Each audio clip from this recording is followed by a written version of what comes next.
Hello and welcome to another ATP Geopolitics video with myself, Jonathan MS Pearce's Ukraine War Frontline update for the 27th of June 2023. Before we get to the frontline, there's a couple of bits of news that just come out that I just want to share with you. Putin is in front of the Russian military giving a speech and has Shoigu is actually present, so the defense minister who Prigozhin wanted removed. He's being awarded for the suppression of Prigozhin's mutiny. It's just incredible. Quote, "You actually stopped the civil war, acted clearly and harmoniously in a coordinated manner," says Putin. I mean, goodness me.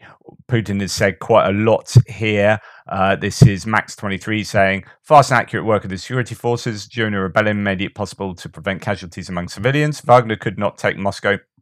Commander-in-Chief of the Russian Guard Zolotov has said during the mutiny attempt it was not necessary to remove combat units involved in the special operations zone. That's what Putin has said. "Today we clearly see a new wave of NATO expansion and an unprecedented build-up of the potential of the countries, members of the alliance in the region, including the immediate vicinity of our borders, a demonstration of power." That's what Lukashenko has said in his long-awaited speech. He's also said the threat of a new global conflict has never been so close as it is today. Our country, our entire region is once again trying to blow up to disorientate people.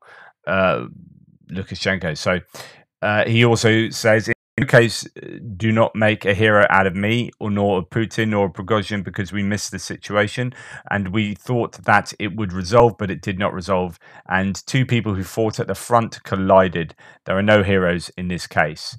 And Putin has said the dead pilots fulfilled their duty with honor on June the 24th.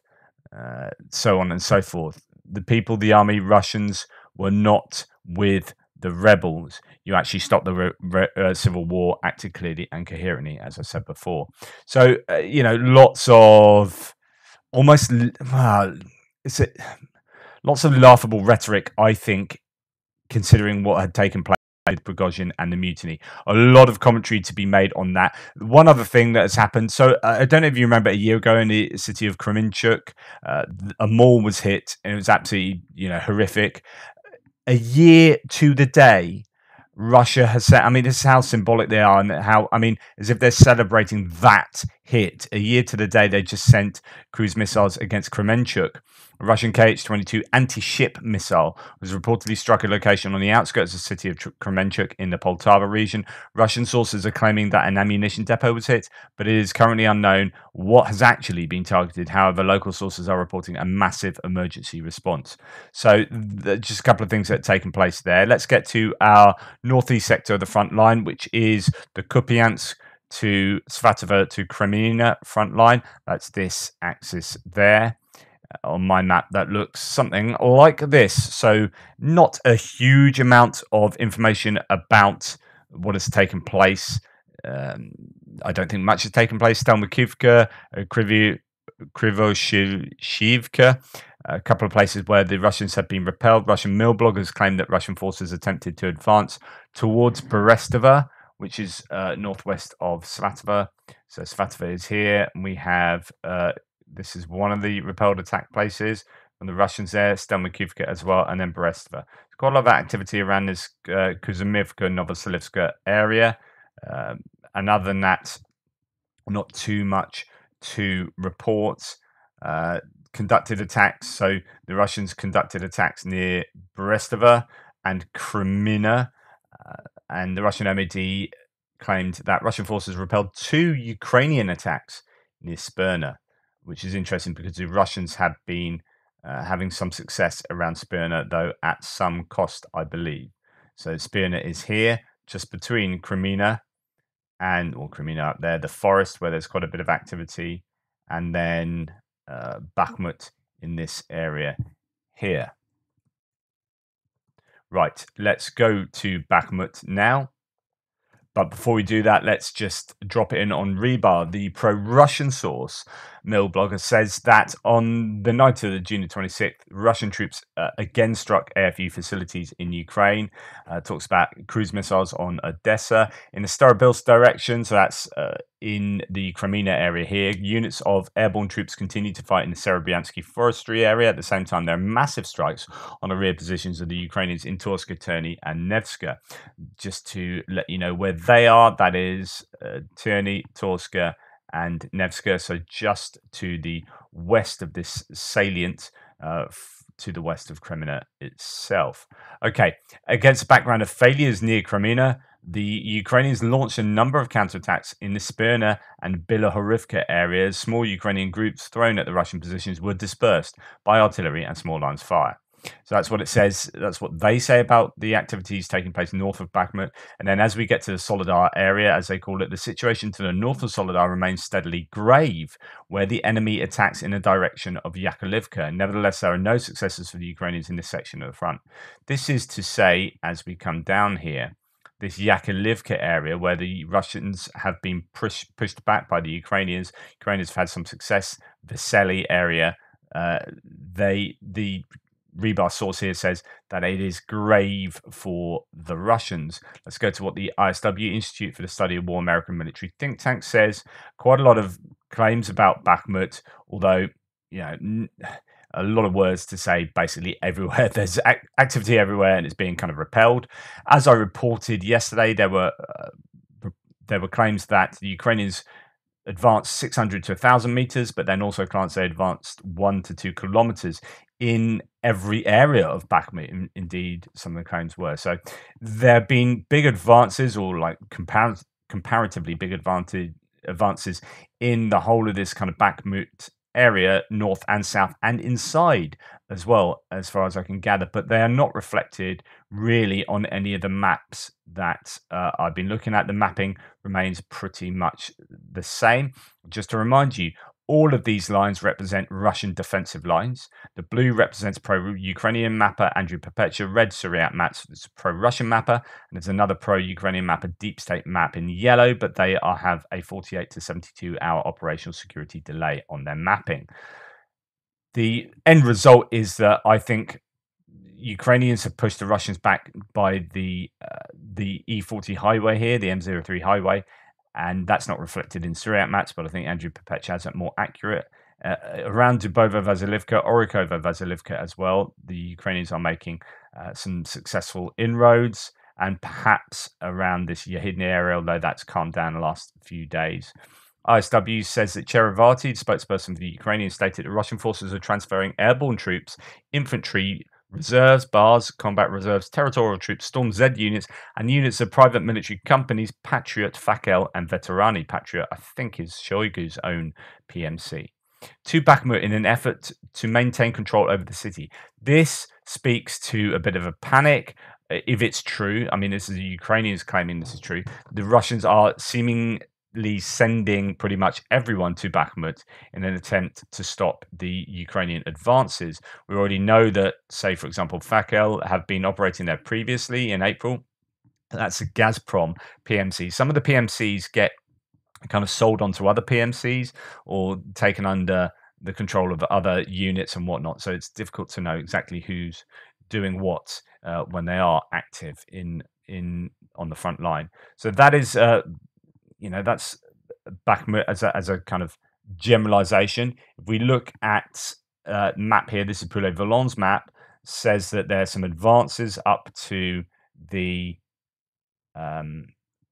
Donbass Canal, that the Russians have been cleared completely to the west of that canal, which is something I reported yesterday, but confirmation from the mapping here, and they're still putting pressure on Kurdy and Mivka to the south of Bakhmut. It appears that the Russians are pushing back a little bit just in the southwest urban areas of Bakhmut itself, as according to that. If we look at Andrew Perpetua's map, you can see actually that, I know it might be a little bit small for you, but there are blue arrows, but as many red arrows around Bakhmut. So it looks like both forces are pressuring each other as the Russians attempt to counterattack in certain areas where they've lost. So by the highway there, around Vesely, where they've taken some losses, and indeed in the southwestern area of Bakhmut. That's according to Andrew Perpetua. On the other hand, Null Report says both Bakhmut Demon and Stanislav Osman, both on the ground sources for null reports in the 24th IDAR Battalion are reporting that AFU are advancing near or inside Bakhmut. I'm not sure Bakhmut Demon is on the ground. I'm not sure. It might just be another source, but certainly Osman is. So the Ukrainians are claiming that they are advancing near and inside Bakhmut. That inside is quite key because that means that in the city itself there are some Ukrainian advances. So a little bit confusing, as in both sides are claiming lots of activity in and around Bakhmut. My guess is that the Ukrainians are indeed advancing on most of this front, or at least large areas of this front, and that is causing a little bit of a panic amongst the Russians. We know that Ukrainians took advantage of the chaos with Wagner going on a jaunt up to Moscow, and the Ukrainians seized the initiative in the area and went on a number of counterattacks. But I'm yet to see the mapping changes that would reflect the verbal claims from Russian spokespeople and people on the ground. I'm fairly sure that there will be differences in the mapping. There are changes to come. Okay, let's move further down south to the Adiivka area, which was a bit like Bakhmut 2.0. It is quite a meat grinder here. It's been very difficult for both sides. If we come to see what some of the sources say, let's look at ISW. Russian forces conducted limited ground attacks along the Avdiivka-Donetsk city line yesterday. So there have been reports around unsuccessful operations around Pervomaisky, and then we go further down south to Marinka and Novomykhailivka. Not a huge amount of activity considering what there has been there, but there is geolocated footage posted a couple of days ago to show Russian forces recently made limited gains in Marinka, and that's according to the ISW. Let's have a look at that, though. As I like to do, I like to see whether those claims are actually correct. It just depends what mapping they're using and how up to date those kind of claims are. I often find them problematic. So there's a Russian piece of kit being hit by Ukrainian FPV, which would indicate the Russians are in those positions. And those positions are here. That's a Ukrainian loitering munition hits a disabled Russian armored vehicle. So let's put that in our map and see. That is south of Avdiivka. So there's not a lot to say about Avdiivka. This is Marinka we're talking about now. And the claims from the ISW is that the Russians have made some marginal gains. Okay. Let's plug that in, see where the Russians are at. No, right behind the Russian lines, exactly where we'd expect them to be. So this is where I just don't understand why the ISW makes those claims about marginal gains. That's a marginal gain as per the mapping from about a month ago plus. Really bizarre. I mean, I trust the ISW a lot because there's nothing really to trust. People who have a go at the ISW on my threads, pro-Russians, don't understand how I use the ISW and what it is. It just compiles claims from both sides. It's up to you to make the decision as to what some of that means. They will sometimes put their own sort of subjective opinion, or they'll say, we haven't found any evidence to confirm that. So if a claim has been made, there's no geolocated evidence to confirm that. But otherwise, they are just assimilating claims from both sides, which is not factually incorrect. Like, they have claimed that. The Russians have claimed that. The Ukrainians have claimed that. Right? That's all they're doing. They're just reporting those claims, but people see it as some kind of, NATO or neocon American shill, and it's not that. I mean, they may have those ideologies behind the scenes, but from what I use it for these report parts of the front line, it is really good. However, it does make some of these weird claims where they say the Russians have made advances, and they invariably haven't. Anyway, there you go. So then we get on to the Donetsk front line. Let's go back to my map. So we come out of Marinka. There is some activity in Marinka and in Novomykhailivka area. Nothing too detailed, though.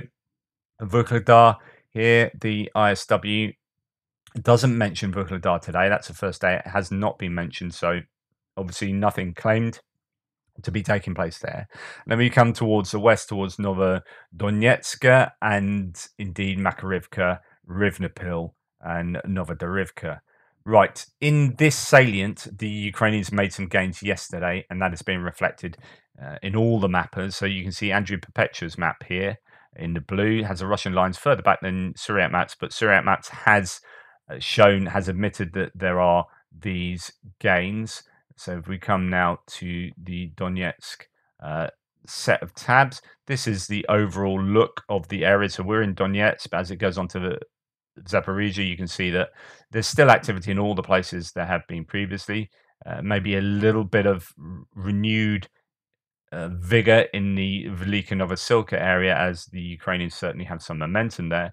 Indeed, they have taken this town of Rivnopil, which is to the west of Makarivka.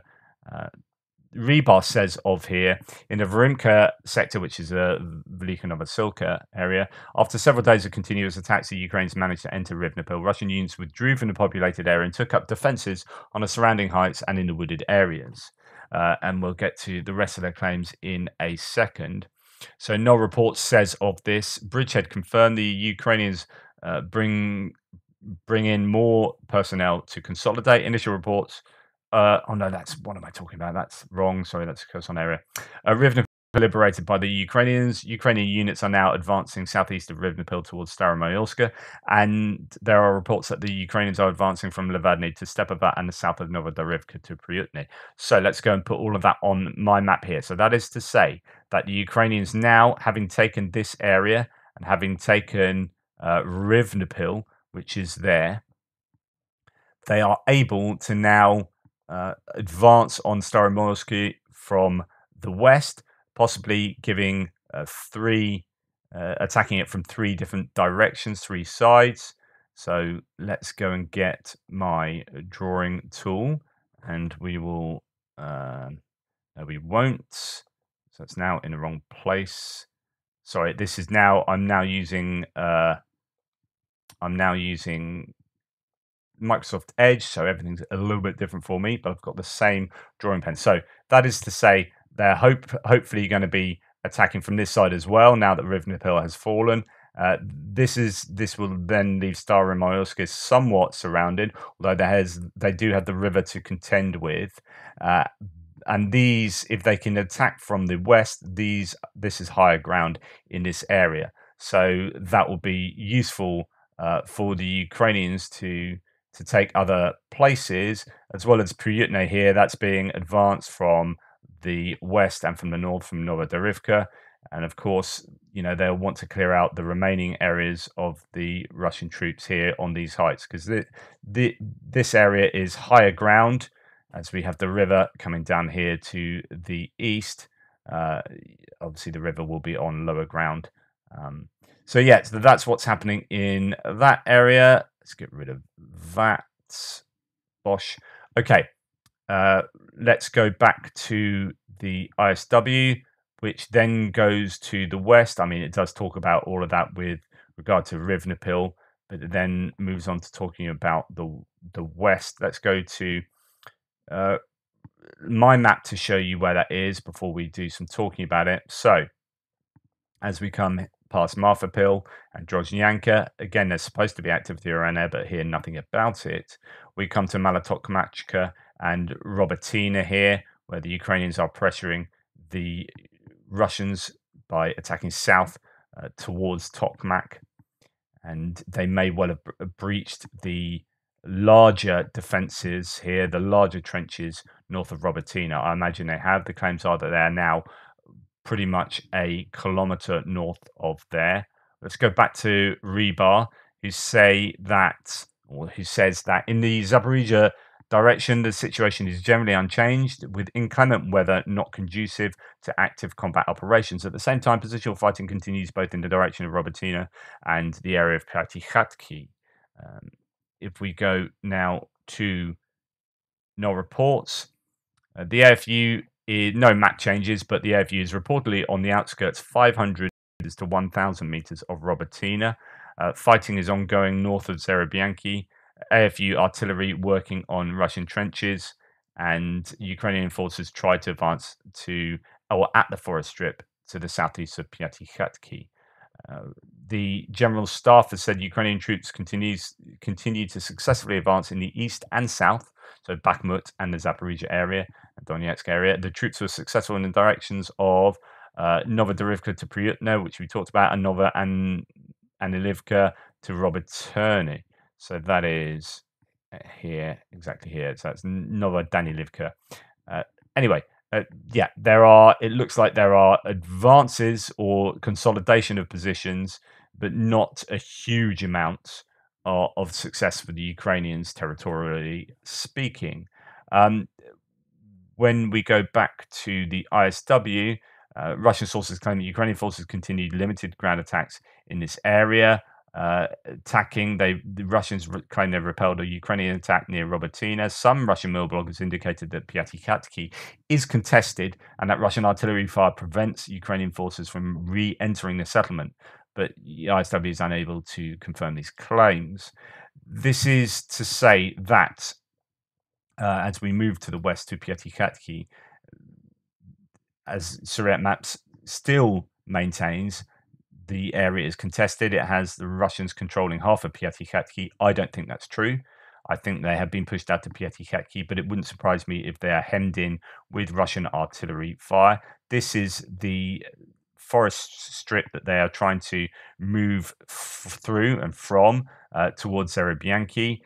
Andrew Perpetua says they've got that under control. I think reporting from Ukraine had that under Ukrainian control, but Syriac Maps has it still under Russian control. So that is basically what's happening in the Zaporizhia area and Donetsk area. As you can see, not a huge amount of difference. Some mapping changes, particularly confirming the Rivnopil success. If we go to look at what the map looked like as per Deep State from the 30th of May, we can see the advances that the Ukrainians have made. This represents the Russian defensive line as according to Deep State map now 27 days ago. So in 27 days, they've taken this amount of land. Is that good? It depends what you think their objectives were and whether you were being realistic or not, I guess. There's some gains over here north of Robertino or Robertina. It depends how you pronounce that one. And here again around Lobkove and Piatikhatki. So some slightly smaller gains there. Those are the main areas of gain for the Ukrainians. Right, now we are going to add to this some activity in Kherson, and this has taken up quite a lot of bandwidth with regard to information coming out of the front line. There have been some changes to the mapping here. As you can see, I've done all the changes to Andrew Perpetua to represent now the defensive line. Much further back than Syriac Maps has Andrew Perpetua has basically the delta area, these islands in the river delta, as contested, as grey zone. Syriac Maps is a bit more generous to the Russians, but there's been this fighting taking place around the bridge, the Antonovsky Bridge, where Ukrainians now have perhaps 120 odd troops in this area positioned. They may even have some equipment. There was talk about 3 tanks somewhere in this area being ferried across the river for the service of the Ukrainians. Right. Tendai said Russians launched a counterattack from Oleshki against the Ukrainian bridgehead at the destroyed Antonivsky Bridge, but a remotely placed mine eliminated the BMD almost immediately after the Russian IFE crossed the Konka Bridge. So attempt to retake some of the lost ground here. The Russians sent in a small force to try and do something, but that's blown up by a remote mine. There are, as I say, gains shown on both the mapping here. That what I showed you yesterday was the Russians bringing in a BTR, firing down this road. There's imagery of Ukrainians active around here. It rescued some Russians and then drove back out. That pretty much confirming that the Ukrainians have purchase here, have a foothold on the other side of the river. And then we come to, oops. Oh, here it is. It turned up eventually. This is no reports talking about the bridgehead confirmed, more personnel being sent over to consolidate. Initial reports that the AFU forces managed to advance along the east of the M17 road to be confirmed. Russian aviation dropped an FAB bomb on their own positions close to the entrance to Oleshki. So this is Oleshki here, and there was talk about how the Russians were calling for aviation support, close air support, but having to do it on Telegram because they weren't able to get through. I don't know whether their comms were being jammed. There's quite a lot of electronic warfare going on in the area. Calling in for aviation to drop some FAB bombs and take out the Ukrainians, but it looks like they took out their own troops in the area. That's according to no reports. Russian sources report the AFU has increased its presence near the Antonivsky Bridge to 120 personnel. And says that ousting them is hard due to the active work and cover of Ukrainian artillery. That's Russian sources. So they are struggling to get rid of the Ukrainians there, who are slowly building up their forces. And this is the admission from Syriac maps that the Ukrainians have got in that area. Some are more charitable, so this is very encouraging, says Tim White. Unconfirmed, so it is unconfirmed, but the Russian source quoted is pretty reliable. This is coming from Romanov. Ukraine is now contesting almost all of the left bank of the Dnipro west of Kherson. So this is to say that Romanov confirms that not only fighting is taking place on the outskirts of Oleshki, but also in places along the left bank of the Dnipro until you get to Holopristan, and now contested, which is now a contested zone. Picture of the bridgehead of the AFU is slowly emerging. So Romanov, a Russian source, saying that actually all this area from Oleshki to Holopristan, if we go back to my map, if my map is playing ball, no, it's not. So there we have Oleshki to the south of the bridge, and then as we come further down to the southwest, we have Holopristan. So actually that is quite a large area of contested ground for the riverbank, really. And if there is activity for the Ukrainians all along there, that would be a huge worry to the Russians, no doubt. I can't confirm that. Could well not be the case, but you know, there are mapping changes in several areas along this front line, and that's according to Syriac maps there. So yeah, it is something to watch out for over the next few days.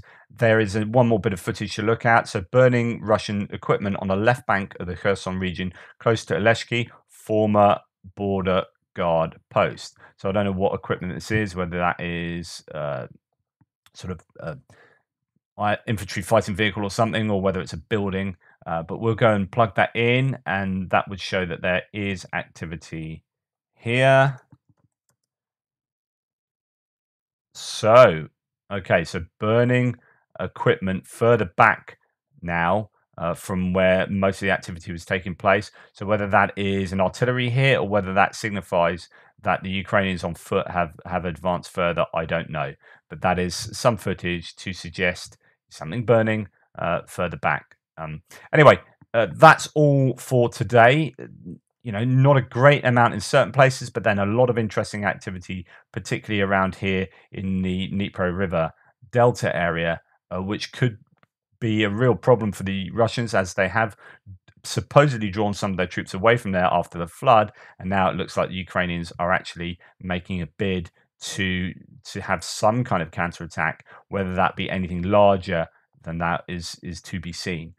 Anyway, please like, subscribe, and share. Thank you so much for watching. Take care, and I'll speak to you in my Update Extra video later.